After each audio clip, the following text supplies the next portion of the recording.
কিশোরগঞ্জে বৈষম্য বিরোধী ছাত্র আন্দোলনের রিমেম্বারিং দ্য হিরোস কর্মসূচি পালন করা হয়েছে।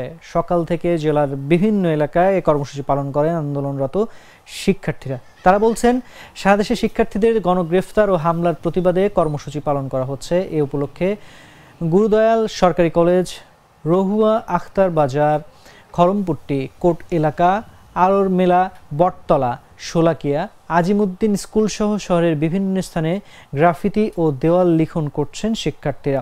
বৈষম্য বিরোধী ছাত্র আন্দোলনের কিশোরগঞ্জের সমন্বয়ক ইকরাম হোসেন বলেন, নির্যাতনের ঘটনা নিয়ে চিত্রাঙ্কন, গ্রাফিতি, দেওয়াল লিখন, ফেস্টুন তৈরি, ডিজিটাল পোর্ট্রেট তৈরি প্রবৃত্তি করছি আমরা।